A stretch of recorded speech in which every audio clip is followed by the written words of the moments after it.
Hello friends, very good morning.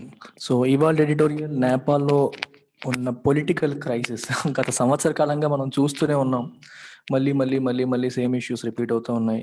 Political stability అనేది లేకుండా నేపాల్లో ప్రభుత్వాలు మారుతూనే ఉన్నాయి. అయితే ప్రస్తుతం ఉన్న పొలిటికల్ క్రైసిస్ గురించి కూడా మళ్ళీ చూద్దాం. సో టైటిల్ ఏం చెప్తుంది? Showing the way out. Way out అంటే అర్థం ఏంటంటే ఒక డిఫికల్ట్ సిచ్యువేషన్, ఒక క్రైసిస్ లేదా సంక్షోభం నుంచి బయట పడడం ఎలా, ఆ దారిని చూపిస్తుంది. ఎవరు చూపించారు? సుప్రీం కోర్ట్ ఆఫ్ నేపాల్ చూపించింది. ఏ రకంగా చూపించింది ఏంటి అనేది మనం ఒకసారి చూద్దాం. స్టోరీలోకి వెళ్ళే ముందు let me make this announcement regarding hour offer. Today it is 15th July. So మీకు చెప్తూనే ఉన్నాను, ఇవాల్టి వరకు ఒక ఆఫర్ ఉంది. మన యూపీఎస్సి కోర్సు ఇవాళ జాయిన్ అయితే మీకు 45,000కి అందుతుంది ఒకేసారి పేమెంట్ చేస్తే, లేదా ఇన్స్టాల్మెంట్స్లో కడతారంటే 54,000కి ఉంటుంది, 5,000 పర్ మంత్ చొప్పున. రేపటి నుంచి, today is the last day, రేపటి నుంచి ఫీజు 50,000 అయిపోతుంది అప్ ఫ్రంట్ పేమెంట్లో, అండ్ ఇన్స్టాల్మెంట్ మోడ్లో అయితే 60,000 అవుతుంది. So there will be a difference of 5,000 to 6,000 between today and tomorrow. రేపటి నుంచి ఫీజు ఇలా మారుతుంది. So people who are interested to join our UPSC course, you can call this number today and make decision 7893899553. సిమిలర్గా మన UPSC subjects history, economy, polity, Geography, ethics, అలాగే current affairs, ఈ subjects అన్నీ కూడా we're offering at just 5,000 rupees. ఇండివిజువల్గా అంటే ఏ ఒక్క subject మీరు తీసుకోవాలన్నా 5,000 రూపీస్కి ఆఫర్ చేస్తున్నాం. ఇది కూడా 15th July వరకు, అంటే ఇవాళ వరకు వ్యాలిడ్. రేపటి నుంచి ఇండివిజువల్ సబ్జెక్ట్ యొక్క ఫీ 7,000 అవుతుంది. దానికి కూడా మీరు ఈ నెంబర్కి కాల్ చేయొచ్చు. All these courses come with life time validity. మీకు ఉద్యోగం వచ్చేంత వరకు వ్యాలిడిటీ ఉంటుంది, irrespective of the course you choose in Eltex classes. Eltex క్లాసెస్లో ఏ కోర్స్ తీసుకున్నా సరే it comes with life time validity. English తీసుకోండి, ఎకానమీ తీసుకోండి, bank exams, RBI, NABARD, anything, life time validity. Phone number ఇక్కడ రాస్తున్నాను, you can note down any time and then call.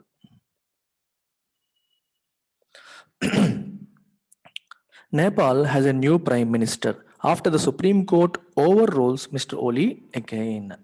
ఓవర్రూల్ అంటే తను తీసుకున్న నిర్ణయాన్ని ఓవర్రూల్ చేయడం, తీసేయడం, కొట్టివేయడం అని అర్థం అనమాట. ఏం జరిగింది అనేది ఒకసారి చూద్దాం.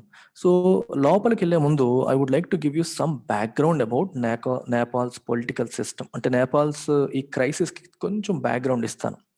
So pay attention to this. So నేపాల్లో మనకి ఫస్ట్ 2018లో ఏం జరిగిందో ఒకసారి చూద్దాం. 2018లో 2 పార్టీలు కలిశాయి. కమ్యూనిస్ట్ పార్టీ ఆఫ్ నేపాల్,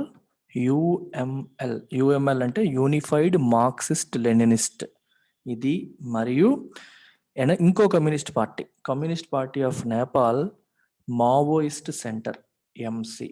ఈ 2 పార్టీస్ కలిసి నేపాల్ కమ్యూనిస్ట్ పార్టీగా మారాయి. ఈ 2 పార్టీలు కలిపి నేపాల్ కమ్యూనిస్ట్ పార్టీగా మారాయి. సో ఈ నేపాల్ కమ్యూనిస్ట్ పార్టీ ఎలక్షన్స్లో కంటెస్ట్ చేసింది, గెలిచింది. కేపీ ఓలీ ప్రైమ్ మినిస్టర్ అయ్యారు. అయితే 2 ఫ్యాక్షన్స్ కలవగా వచ్చింది ఇది. ఈయన ఒరిజినల్ ఫ్యాక్షన్ ఏమో ఇది. సో కేపీ ఓలీ ప్రైమ్ మినిస్టర్ అయ్యారు. ఈయన ప్రైమ్ మినిస్టర్ అయిన తర్వాత తీసుకున్న నిర్ణయాలన్నీ కూడా యూనిలాటరల్గా, అంటే ఏకపక్షంగా, మొత్తం పార్టీలో వాళ్ళని ఎవరిని డిస్కస్ చేయకుండా ఆయనంతటా ఆయనే అథారిటేరియనిజంగా, అంటే అబ్సల్యూట్ పవర్ చూపిస్తూ యూనిలేటరల్గా, రైట్, ఏకపక్షంగా, డెస్పాటిక్గా నిర్ణయాలు తీసుకోవడం అనేది జరిగింది. కన్సల్టేటివ్ బిహేవియర్ చూపించలేదు. సో దానివల్ల ఏమైందంటే పార్టీలో వితిన్ ద పార్టీ సంక్షోభం వచ్చింది, స్ప్లిట్ వచ్చింది, పార్టీ విడిపోయింది. ఈయన అపోజ్ చేయడం మొదలుపెట్టారు. సో ఈయన తీసుకున్న నిర్ణయాలను అపోజ్ చేయడం, ఇలా చేయడం అనేది మొదలైంది. సో ఇది మొదలయ్యేసరికి ఈయన ఏం చేశాడంటే he has recommended dissolution of Lok Sabha కాదు, అక్కడ పార్లమెంట్. చెప్పేశారు, నేను స్టెప్ డౌన్ అయిపోతాను, మొత్తం డిజాల్వ్ చేసి ఎలక్షన్స్కి వెళ్ళిపోదామని చెప్పి అక్కడ ప్రెసిడెంట్కి చెప్పారు. So Bhandari, miss Bhandari, she is the president. దీని ఏం చేసిందంటే నేపాల్ యొక్క పార్లమెంట్ని డిజాల్వ్ చేసింది, అంటే రద్దు చేసేసింది. రద్దు చేసి ఫ్రెష్ ఎలక్షన్స్కి కాల్ ఫర్ చేసింది, పిలిచింది అనమాట. సో దాన్ని ఛాలెంజ్ చేస్తూ అక్కడ సుప్రీంకోర్టులో పిటిషన్ వేశారు. అక్కడ సుప్రీంకోర్టు ఏం చేసిందంటే కేపీ ఓలీ మరియు ఈ ప్రెసిడెంట్ తీసుకున్న నిర్ణయాన్ని కొట్టేసింది. ఇది ఎప్పుడు జరిగిందంటే ఫిబ్రవరి టైంలో జరిగింది. ఫిబ్రవరి టైంలో 2020 ఫిబ్రవరి టైంలో 2021లో కొట్టేసింది. కొట్టేసి ఏం చెప్పిందంటే మీరు ట్రస్ట్ ఓట్కి వెళ్ళండి. ట్రస్ట్ ఓట్ అంటే తెలుసు కదా మనకి, నో కాన్ఫిడెన్స్ మోషన్ అని చెప్పి అంటాం కదా, అవిశ్వాస తీర్మానం, కాన్ఫిడెన్స్ మోషన్ అని చెప్పి అంటారు. సో మీరు ఫ్లోర్ ఆఫ్ ద పార్లమెంట్లో మీకు ఎంతమంది ఎమ్మెల్యేలు సపోర్ట్ చేస్తారో ఒకసారి ఓటింగ్ చేయండి, ఎవరు గెలిస్తే వాళ్ళకి ఇచ్చేస్తాం, వాళ్ళు ప్రధానమంత్రి కావచ్చు, ఎలక్షన్స్కి వెళ్ళాల్సిన అవసరం లేదని చెప్పి సుప్రీంకోర్టు కొట్టేసింది. సో దానికి తగ్గట్టుగా మన ప్రెసిడెంట్ ఏం చెప్పారంటే మే నెల ఎండ్ ఆఫ్ మేని డెడ్ లైన్ కింద పెట్టారు. మే ఎండింగ్కి డెడ్ లైన్ కింద పెట్టడం జరిగింది. మే ఎండింగ్కి డెడ్ లైన్ కింద పెట్టి మీరు ఆ లోపు ఓటింగ్ చేయండి, తర్వాత మనకి తెలుస్తుంది అని చెప్పి అన్నారు. సో కేపీ ఓలీ వచ్చి 151 మెంబర్స్ నాకు సపోర్ట్గా ఉన్నారని చెప్పి, అలాగే ఈయనకి అపోజిషన్గా ఇంకొక ఆయన దౌబే, ఈయనేమో నాకు 149 మెంబర్స్ సపోర్ట్గా ఉన్నారని చెప్పి ప్రెసిడెంట్ గారికి, ఎవరికి, భండారికి లెటర్స్ సబ్మిట్ చేయడం జరిగింది. సో ఓవరాల్ నెంబర్ కంటే వీళ్ళు చూపిస్తున్న నెంబర్ ఇంకా ఎక్కువగా ఉంది. సో ప్రెసిడెంట్ ఏం చేసిందంటే ఇద్దరు తప్పు చూపిస్తున్నారు, నిజంగా అంత మంది లేదు, సో ఎవరికి వీళ్ళకి అవకాశమే లేదని చెప్పి రెండోసారి డిజాల్వ్ చేసింది ఆవిడ. She has dissolved parliament again. అర్థమైందా? పార్లమెంట్ ని మొదటిసారి రద్దు చేసినప్పుడు సుప్రీంకోర్టు రీఇన్స్టేట్ చేసి ఎలక్షన్స్ ని కండక్ట్ చేయకండి, పార్లమెంట్ ఓటింగ్ చేయండి అని చెప్పింది. రెండోసారి మళ్ళీ అదే పని, రెండోసారి కూడా రిజాల్వ్ చేస్తే సుప్రీంకోర్టు మళ్ళీ రెండోసారి కూడా దాన్ని రీఇన్స్టేట్ చేసింది. అయితే ఒక విషయం ఏంటి అంటే ఇక్కడ ఎప్పుడైనా సరే ఓటింగ్ ప్యాటర్న్ జరిగినప్పుడు మనం ఏ పార్టీకి చెందితే ఆ పార్టీ నిర్ణయానికి అనుసరించాలి. దాన్నే మనం ఇండియాలో ఏమంటాం, విప్ సిస్టమ్ అంటాం. The same system exist in Nepal also. నేపాల్లో కూడా విప్ సిస్టమ్ ఉంది. ఏ పొలిటికల్ పార్టీకి మనం చెందితే పొలిటికల్ పార్టీ, ఫర్ ఎగ్జాంపుల్ ఓలీకి అనుకూలంగా ఓటు వేయండి అంటే అనుకూలంగా ఓటు వేయాలి, వ్యతిరేకంగా ఓటు వేయమంటే వ్యతిరేకంగా ఓటు వేయాలి. ఇండివిజువల్ గా వెళ్ళారనుకోండి మీకు అనర్హత వేట్ వస్తుంది, సస్పెన్షన్ వచ్చేస్తుంది, you will be suspended from the party. మనం యాంటీ డిఫెక్షన్ లా ఇండియాలో ఉంది. సిమిలర్ గా నేపాల్లో కూడా సిమిలర్ ప్రావిజన్ ఉంది. ఇది సుప్రీంకోర్టు ఏం చెప్పిందంటే ఈ క్రైసిస్ ని ఎలాగైనా రిజాల్వ్ చేయాలి అని చెప్పి, ఇప్పుడు కేపీ ఓలీ, దౌబే ఉన్నారు చూడండి, వీళ్ళకి ఏ పార్టీకి చెందిన వాళ్ళైనా వాళ్ళ అంతరాత్మ ప్రబోధం మేరకు ఓటు వేసుకోవచ్చు అని చెప్పింది. లేటెస్ట్ జడ్జిమెంట్లు ఏం చెప్పింది, based on your conscience you can vote. అంటే ఒక పార్టీకి మీరు చెందినప్పటికీ ఆ పార్టీ చెప్పింది వినకుండా వేరే వాళ్ళకి కూడా మీరు ఓటు వేయొచ్చు అంది. సో దీనివల్ల ఇప్పుడు ఈయన గెలిచే అవకాశాలు ఉన్నాయి, దౌబే గెలిచే అవకాశాలు ఉన్నాయి. సో అది ఇంకా ట్రస్ట్ ఓట్ జరగలేదు, సో జరగబోతుంది. ప్రస్తుతానికి he can form the government, తిను గవర్నమెంట్ ఫార్మ్ చేసుకోవచ్చు, he can become prime minister, then he has to go for trust vote. Trust ఓట్కి వెళ్ళాక గెలుస్తారా లేదా అనేది మనం చూడాలి. So this is the crisis that is happening in Nepal as of now, that is unfolding in Nepal as of now. So let's look at the editorial. Malli meeku revision kuda ayipotundi. So in what must be a deja vu moment for outgoing Prime Minister KP Oli and President Bidya Devi Bhandari, the Supreme Court of Nepal set aside their dissolution in May of the House of Representatives. In Parliament అనే పదం వాడేశాను, అక్కడ house of representatives. డేజా వూ అంటే అర్థం ఏంటి? అరే ఇది ఎక్కడో చూసినట్టుందే, ఇది ఎప్పుడో జరిగినట్టుందే అనే మూమెంట్ని మనం ఏమంటాం, డేజా వూ. అంటే మీకు ఇప్పుడే చెప్పాను ఎగ్జాంపుల్లో, 2021 జనవరి ఫిబ్రవరి టైంలో మొదటిసారి సుప్రీంకోర్టు ఏం చేసింది, వీళ్ళు చేసిన డిజల్యూషన్ని కొట్టేసి ఆయన కంటిన్యూ అవ్వమని చెప్పి పార్లమెంట్లో ట్రస్ట్ ఓట్ పెట్టండి అని చెప్పింది. మళ్ళీ సేమ్ థింగ్ ఇప్పుడు కూడా మే నెల ఎండింగ్లో అయిపోయిన తర్వాత మళ్ళీ మేడం భండారీ గారు మళ్ళీ dissolution, house of representative dissolve చేసేసి ఎలక్షన్స్కి వెళ్దామని చెప్పి మళ్ళీ పిలుపునిస్తే దాన్ని రెండోసారి కూడా సుప్రీంకోర్టు కొట్టేసింది. అందుకనే ఇంతకు ముందు ఏం జరిగిందో సేమ్ థింగ్ రిపీట్ అయింది. అందుకే డెజావు మూమెంట్ అని చెప్పి అన్నారనమాట. అవుట్ గోయింగ్ అంటే వెళ్ళిపోతున్నా, whoever is leaving the prime ministership right now, and వాళ్ళకి ఇదొక డెజావు మూమెంట్. ఏం జరిగింది, సుప్రీం కోర్ట్ ఆఫ్ నేపాల్ ఏం చేసింది, సెట్ అసైడ్ దేర్ డిజల్యూషన్, వాళ్ళు తీసుకున్న నిర్ణయాన్ని పక్కన పెట్టేసింది. The apex court had in February, చెప్పాను మీకు, ఫిబ్రవరిలో కూడా overruled Mr. Oli's decision to dissolve the house in December 2020 as well. 2020 డిసెంబర్లో ఆయన డిజాల్వ్ చేయాలని నిర్ణయం తీసుకుంటే దాన్ని ఫిబ్రవరిలో ఓవర్ రూల్ చేసింది సుప్రీంకోర్టు. సేమ్ థింగ్ మళ్ళీ ఇప్పుడు జరిగింది. But this time the ruling was more than just a rap on his knuckles. What is the meaning of rap on one's knuckles? మోకాళ్ళ చిప్పల మీద 2 దెబ్బలు వేయడం అనమాట. ర్యాప్ ఆన్ నకిల్స్ అంటే అర్థం ఏంటంటే, మనం చేసిన తప్పుడు పనికి ఒక విమర్శ ఎదుర్కోవడం, ఒక తిట్టడం. ఫర్ ఎగ్జాంపుల్, నీకు హోంవర్క్ చేయమని చెప్పారు మీ టీచర్ గారు, నువ్వు చేయనందుకు ఎందుకు హోంవర్క్ చేయలేదని చెప్పి తిట్టారు అనుకో, that is a rap on your knuckle. ఇది సింపుల్ ఎగ్జాంపుల్. మీరు పొలిటికల్ గా వచ్చేసరికి ఒక కాన్స్టిట్యూషనల్ పొజిషన్లో ఉన్నవారు వాళ్ళ బాధ్యత నిర్వర్తించకపోతే వాళ్ళ పైన అథారిటీ వాళ్ళని మందలించారనుకోండి, you can call it a rap on his knuckles.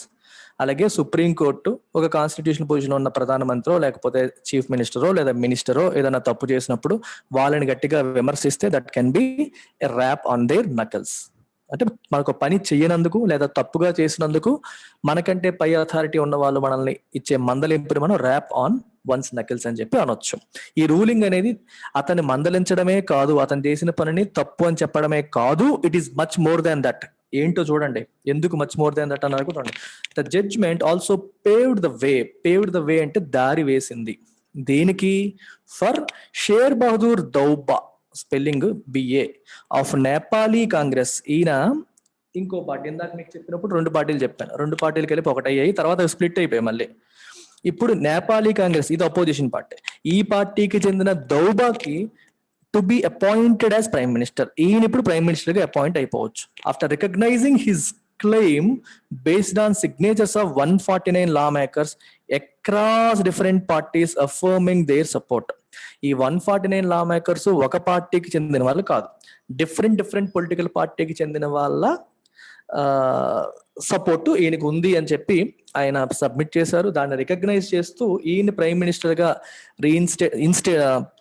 చెయ్యండి అని చెప్పేసి సుప్రీంకోర్టు ఇప్పుడు చెప్పేసింది అనమాట. సో దారి వేసేసింది, he can become prime minister now. అయితే ప్రైమ్ మినిస్టర్ అయిపోతే సరిపోదు, తను కూడా మళ్ళీ పార్లమెంట్ లో వాళ్ళ హౌస్ ఆఫ్ రిప్రజెంటేటివ్ లో he has to face trust vote ని ఫేస్ చేయాలి, ఓటింగ్ జరగాలి, అప్పుడు ఆయనకు అనుకూలంగా ఎక్కువ ఓట్లు జరగాలి. అలా జరిగినప్పుడే ఆయన ప్రైమ్ మినిస్టర్ గా కొనసాగగలుగుతారు. అదే ఈయన ఏ పార్టీకి చెందిన వాళ్ళంటే నేపాలీ కాంగ్రెస్ పార్టీకి చెందిన వాళ్ళు. ఇప్పుడు మీరు పార్టీల పేర్లు గుర్తుపెట్టుకోండి, 3 పేర్లు వస్తున్నాయి. ఒకటి సిపిఎన్ అంటే అర్థం ఏంటి? Communist party of Nepal, UML ఇది ఒక ఫ్యాక్షన్. అలాగే సిపిఎన్, ఇంకోటి ఏంటి MC మార్క్సిస్ట్ సెంటర్, ఇది ఒక పార్టీ. ఇప్పుడు 3వ పార్టీ నేపాలీ కాంగ్రెస్. 3 పార్టీలు అయ్యాయి, ఇంకా ఉన్నాయి పార్టీలు. చిన్న దేశం, పార్టీలు ఎక్కువ ఉంటాయి అన్నమాట. ద 5-member కాన్స్టిట్యూషనల్ బెంచ్ అంటే కాన్స్టిట్యూషన్ కి సంబంధించిన కేసెస్ ని హ్యాండిల్ చేసే జడ్జిల్ని, గ్రూప్ ఆఫ్ జడ్జెస్ ని కాన్స్టిట్యూషనల్ బెంచ్ అంటారు. Also provided the way out of the unending political deadlock in the house by allowing individual lawmakers to ignore their party whips during a trust vote. That is a must win for Mr. Doba. ఇందాకే మీకు చెప్పాను, ఇది కూడా general గా individual లా makers అంటే ఎవరు?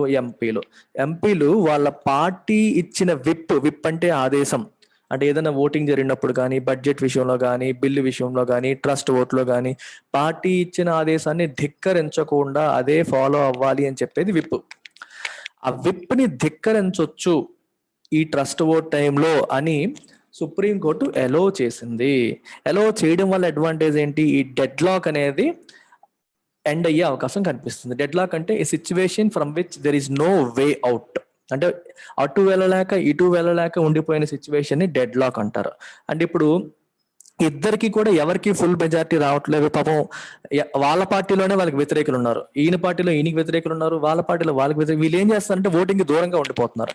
దూరంగా ఉండిపోవడం వల్ల, మెజారిటీ రాకపోవడం వల్ల ఆటోమేటిక్ గా ఓడిపోవాల్సి వస్తుంది. అది పరిస్థితి అనమాట. ట్రస్ట్ ఓటు గెలవలేకపోతున్నారు. అందుకని ఇప్పుడు ఏం చేశారంటే, ఫర్ ఎగ్జాంపుల్ నేను ఒక పార్టీలో ఉన్నాను, నా పార్టీ లీడర్ నాకు నచ్చడు, నాకు ఆపోజిట్ పార్టీ లీడర్ కావాలి, అతను నేను ఓటు వేయాలనుకుంటున్నాను. కానీ పార్టీ విప్ జారీ చేస్తుంది, మన పార్టీ అతనికే వేయాలి, వేరే వాళ్ళకి వేయకూడదు అని చెప్పి. నువ్వు మన పార్టీ అతనికి అక్కడ పక్కన వాళ్ళకి వేస్తావనుకో సస్పెండ్ అయిపోతావు. కానీ ఇప్పుడు సుప్రీంకోర్టు ఏం చెప్తుంది? మన అంతరాత్మ ప్రబోధం మేరకు వేయొచ్చు, మన పార్టీ చెప్పిన వాళ్ళకి కాకుండా బయట వాళ్ళకి కూడా వేయొచ్చు అని చెప్పారు. సో ఇప్పుడు దౌబాకి ఓలీ పార్టీకి సంబంధించిన వాళ్ళు కూడా ఓటేశారు అనుకోండి, ఈయన గెలిచేసే అవకాశాలు ఉంటాయి. అది లాజిక్ అన్నమాట. సో దీనివల్ల గెలిచేసాడు అనుకోండి, పొలిటికల్ డెడ్ లాక్ అనేది ఎండ్ అయిపోతుంది, he can become prime minister. అది కదా. The inability of mister Oli and mister Deuba to win trust votes prior to the dissolution కి ముందు వీళ్ళు గెలవలేకపోయారు by Mr. Bhandari was because the support for them in 275 member house divided both the ruling Communist Party of Nepal and the opposition Janata Samajwadi Party. ఈ రెండు parties ని కూడా divide చేసేసింది. ఎందుకంటే ruling పార్టీలో కూడా అందరూ ఒక మాట మీద లేరు, అలాగే అపోజిషన్ లో ఉన్న జనతా సమాజ్వాదీ పార్టీ జేఎస్పీలో కూడా ఒక మాట మీద లేరు. As rebel lawmakers risked suspension, అందులోనూ రెబల్స్ ఉన్నారు, ఇందులోనూ రెబల్స్ ఉన్నారు. వాళ్ళు ఇప్పుడు మీరు సస్పెన్షన్ ని రిస్క్ చేశారు అని అర్థం అన్నమాట. సో అందువల్ల ఏమైంది, డివైడ్ అయిపోయింది, తేల్చుకోలేకపోయారు. The court's decision earlier in the year to de-recognize the merged Nepal Communist Party was another factor too. De-recognize చేసింది అంటే మీకు ఇంతకు ముందు చెప్పాను కదా, రెండు పార్టీలు ఇవి, communist party of Nepal UML and communist party of Nepal MC. ఈ రెండు పార్టీస్ కలిసి మెర్జ్ అయ్యాయి. దీన్ని డీ-రికగ్నైజ్ చేసింది, మెర్జర్ని డీ-రికగ్నైజ్ చేసింది అంటే అర్థం ఏంటి, ఇప్పుడు రెండు వేరు వేరు పార్టీలు అయిపోయాయి. మర్జర్ని డీరికగ్నైజ్ చేయడం అంటే అది మేము గుర్తించము అంటే మళ్ళీ ఇండివిజువల్ పార్టీస్ కింద మారిపోయాయి, రెండు సేమ్ పార్టీస్ కాదు. Mister Oli had minority support with in the merged NCP. ఈ మర్జ్డ్ ఎన్సిపిలో ఆయనకి మైనారిటీ సపోర్ట్ ఉండేది, అంటే తక్కువ సపోర్ట్ ఉండేది. But his faction retained the endorsement of bulk of the legislators in the demerged UML. ఇప్పుడు ఓవరాల్ గా ఉన్న దాంట్లో ఆయన సపోర్ట్ మైనారిటీ, కానీ ఇప్పుడు విడిపోయింది కదా, యుఎంఎల్ కింద ఎంసీ కింద విడిపోయింది కదా. సో యుఎంఎల్ లో మెజారిటీ సపోర్ట్ ఆయనకే ఉంది, ఎంసీలో ఆయనకి లేదు. యుఎంఎల్ అంటే యూనిఫైడ్ మార్క్సిస్ట్ లెనినిస్ట్, ఎంసీ ఏమో మార్క్సిస్ట్ సెంటర్. ఎంసీ పార్టీ ఏమో ఓలీకి సపోర్ట్ చేయట్లేదు, యుఎంఎల్ లో మెజారిటీ ఓలీకి సపోర్ట్ చేస్తున్నారు. The rebels led by Madhav Nepal and Jhalanath Khanal were limited to a smaller faction. So majority అంతా కూడా ఓలీకే సపోర్ట్ చేస్తున్నారు. మాధవ్ నేపాల్ అండ్ ఝాలానాథ్ ఖనల్ వాళ్ళు లీడ్ చేస్తున్న రెబల్స్ చిన్న ఫ్యాక్షన్ కింద ఉండిపోయారు. The other component of NCP ఏది, మావోయిస్ట్ సెంటర్. చెప్పాను కదా రెండు పార్టీస్, మావోయిస్ట్ సెంటర్ యుఎంఎల్ లో మెజారిటీ అంతా కూడా ఓలీకి సపోర్ట్ చేస్తున్నారు. మైనారిటీ ఫ్యాక్షన్ మాధవ్ నేపాల్ మరియు ఝాలానాథ్ ఖనాల్ లీడ్ చేస్తున్న మైనారిటీ ఫ్యాక్షన్ ఆయనకు అపోజ్ చేస్తున్నారు. రెండో మొక్క మావోయిస్ట్ సెంటర్ కంప్లీట్ గా దౌబాస్ క్యాండిడేట్స్ని ఎండోర్స్ చేస్తుంది. ఎండోర్స్ అంటే సపోర్ట్ చేస్తుంది. అంటే వీళ్ళందరూ పూర్తిగా ఓలీకి ఆపోజిట్. మీరు మళ్ళీ ఒకసారి రాస్తున్నాను చూడండి, ఇక్కడ యుఎంఎల్ ఒక పార్టీ అండ్ ఎంసీ ఇంకో పార్టీ, రెండు కూడా కమ్యూనిస్ట్ పార్టీలే. ఈ రెండు ఫస్ట్ కలిసి తర్వాత మళ్ళీ డీరికగ్నైజ్ చేస్తారు. ఎంసీ దౌబాకి సపోర్ట్ చేస్తుంది, యుఎంఎల్ లో మళ్ళీ రెండు మొక్కలు అయ్యాయి. ఇందులో చిన్న మొక్క ఇది ఓలీకి ఆపోజిట్ గా ఉంది, ఈ మొక్క ఏదైతే ఉందో ఇది ఓలీకి సపోర్టివ్ గా ఉంది. అంటే మెజారిటీ అంతా ఓలీకే, ఈ పోర్షన్ మాత్రం వీళ్ళు ఎవరికి సపోర్ట్ చేస్తారో తెలియదు, but they are oppose to Oli. ఈ రెండో మొక్క ఏదైతే ఉందో ఎంసీ, ఇదంతా దౌబాకి సపోర్ట్ చేస్తుంది. ఇది పరిస్థితి అక్కడ. ఇది కాక మళ్ళీ జేఎస్పీ ఉంది. జేఎస్పీ పొజిషన్ ఏంటో కూడా చూడండి. While the JSP was split vertically, ఆ రెండు అపోజిషన్ పార్టీ కూడా రెండు మొక్కలు అయిపోయింది. With the Mahanta Thakur Rajendra Mahato led faction supporting mister Oli as oppose to the Baburam Bhattarai Upendra Yadav led faction. ఎలా ఉంది చూసారా, జేఎస్పీలో మళ్ళీ రెండు మొక్కలు, ఒక మొక్కేమో ఓలీకి సపోర్ట్ చేస్తుంది, అంటే అపోజిషన్ లో ఉన్న వాళ్ళు ఓలీకి సపోర్ట్ చేస్తున్నారు, ఇంకో మొక్కేమో దౌబాకి సపోర్ట్ చేస్తుంది. ఇది పరిస్థితి. సొంత పార్టీలో వాళ్ళు బయట వాళ్ళకి, బయట పార్టీ వాళ్ళు మనకి సపోర్ట్ చేసే పరిస్థితులు ఇక్కడ కనిపిస్తున్నాయి. ఫ్యాక్షన్ అంటే గ్రూప్ అని. It remains to be seen whether the lawmakers will now, based on their individual agency, with the fear of suspension gone. Suspension చేస్తారన్న భయం ఎప్పుడు పోయింది. ఇక్కడ ఇండివిజువల్ ఏజెన్సీ అన్నారు. ఏజెన్సీ అంటే మీనింగ్ ఆర్గనైజేషన్ అనో సంస్థనో కాదు. జనరల్ గా మనకి ఏజెన్సీ అంటే గవర్నమెంట్ ఆర్గనైజేషన్ అనో లేకపోతే సంస్థ అనే మీనింగ్ వస్తుంది. కానీ ఇక్కడ ఏజెన్సీ అంటే meaning the choice to make your own decision, the choice to make a decision on your own without any pressure. ఎటువంటి ప్రెషర్ లేకుండా మనంతట మనం నిర్ణయం తీసుకోగలిగే పరిస్థితిని మనం ఏమంటాం, ఏజెన్సీ అంటాం. అది ఇక్కడ మీనింగ్. ఇండివిజువల్ గా సొంతంగా ఆలోచించి నచ్చిన వాళ్ళకి ఓటు వేసే ఛాన్స్ ని వాళ్ళు వినియోగించుకుంటారా లేదా అనేది చూడాలి. It remains to be seen. There is no guarantee that mister Deuba will win trust vote. ఖచ్చితంగా గెలుస్తారని గ్యారంటీ లేదు.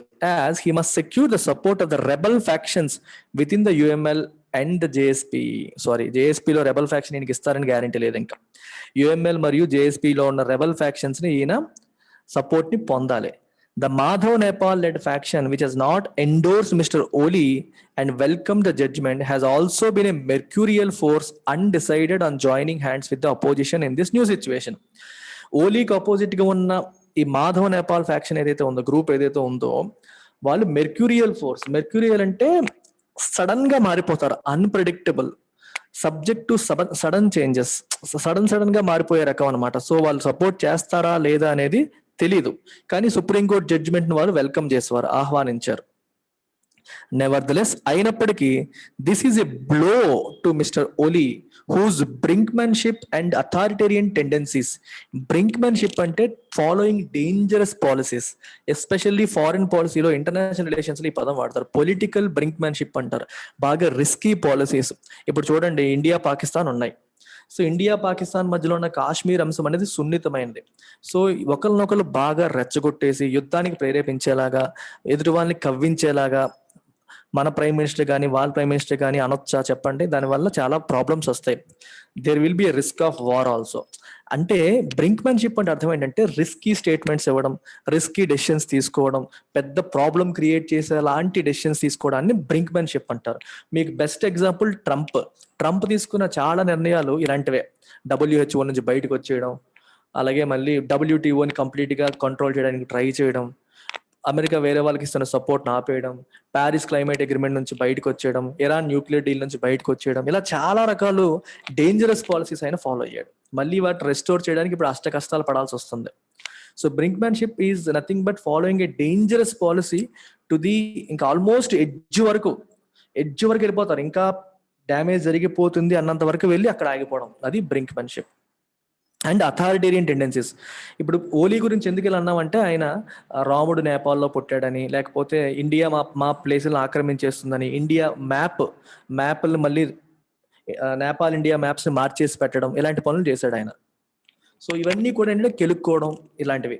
అండ్ అథారిటేరియన్ టెండెన్సీస్ అంటే వేరే వాళ్ళని పట్టించుకోకుండా మొత్తం నాదే అధికారం అన్నట్టు ప్రవర్తన చూపించడం, ఇవన్నీ ఎప్పుడు వచ్చాయి? Have come at a difficult time for Nepal is reeling from the COVID-19 outbreak. COVID-19 outbreak నుంచి సఫర్ అవుతున్న, రీలింగ్ ఫ్రమ్ అంటే చూడండి, రీలింగ్ అండర్ లేదా రీలింగ్ ఫ్రమ్ అంటారు. అంటే ఒక పెద్ద భారం, ఒక పెద్ద ప్రాబ్లం కింద నలుగుతున్న సమయంలో, ఆ భారాన్ని మోస్తున్న సమయంలో ఈయన పిచ్చి పాలసీస్ తీసుకొచ్చి ఇబ్బందులు పెట్టాడు, డిఫికల్ట్ టైంలో చేశాడు.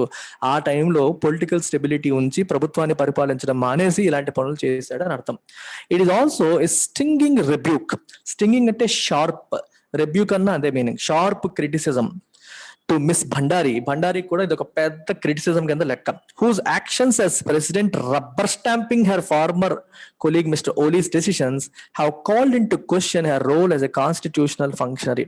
ఒక ప్రెసిడెంట్ గా ఉండి ఒక రబ్బర్ స్టాంప్ లాగా ఓలీ ఏం చెప్తే అది చేసుకుంటూ వెళ్ళిపోయింది భండారీ. సో ఇది కూడా ఒక కాన్స్టిట్యూషనల్ ఫంక్షనరీగా తన యొక్క రోల్ ని కూడా క్వశ్చన్ చేసే పరిస్థితి వచ్చేసింది. సో ఇప్పుడు సుప్రీంకోర్టు తీసుకునే నిర్ణయం కూడా తన్ని కంప్లీట్ గా క్రిటిసైజ్ చేసినట్టు, షార్ప్ గా క్రిటిసైజ్ చేసినట్టుగా అనిపిస్తుంది. Mister Deuba has his task cut out. ఇది another idiom. If one has his task cut out అంటే he has a difficult thing to do. అంటే బాగా డిఫికల్ట్ థింగ్ తన ముందుంది ముసళ్ళ పండగ అంటారు, ముందుంది ఒక సవాల్ లాంటిది అనమాట. దానికే he has his task cut out అంటారు. But a firm message of unity and consultative governance can bring about political stability. ఒక యునైటెడ్ గా, యూనిటీగా అందరూ కలిసి ఉండేలాంటి మెసేజ్ మరియు consultative governance. What is consultative governance? నలుగురితో సంప్రదించి విధానాలను రూపకల్పన చేయడం. కేపీ ఓలీకి వచ్చిన ప్రాబ్లం ఏంటి? యూనిలేటరల్ డెసిషన్ మేకింగ్, ఏకపక్షంగా అథారిటేరియన్ గా నిర్ణయాలు తీసుకునేవారు, మిగిలిన వారితో సంప్రదింపులు లేకుండా. ఇతను కన్సల్టేటివ్ గవర్నెన్స్ ఫాలో అయ్యి యూనిలేటరల్ గా ఉండకుండా ఉంటే పొలిటికల్ స్టెబిలిటీ తీసుకురావచ్చు. Something that is long eluded Nepal during both its constitutional monarchy and its republican periods. Republican period లోను, కాన్స్టిట్యూషనల్ మొనార్కీలోను. మొనార్కీ అంటే దేశ అధినేత రాజరికం అంటే ఎన్నుకోబడకుండా వంశపారంపర్యంగా వచ్చేదాన్ని మొనార్కీ అంటారు. దేశాధినేత ప్రజల చేత ఎన్నుకోబడితే దాన్ని మనం రిపబ్లిక్ అంటాం. రిపబ్లికన్ పీరియడ్ లోను, కాన్స్టిట్యూషనల్ మొనార్కీలో కూడా పొలిటికల్ స్టెబిలిటీ అనేది లేదు, రాచరికంలోనూ లేదు. ఏంటంటే అందకుండా ఉండిపోయింది. ఎల్యూజివ్ గ్రేప్ అంటాం, అందని ద్రాక్ష. ఎల్యూజివ్ గ్రేప్ అంటే అంటే ఎల్యూడ్ అంటే అందకుండా వెళ్ళిపోతుంది, చేజెక్కకుండా వెళ్ళిపోతుంది అని అర్థం అన్నమాట. That's about it. Take care. Bye-bye.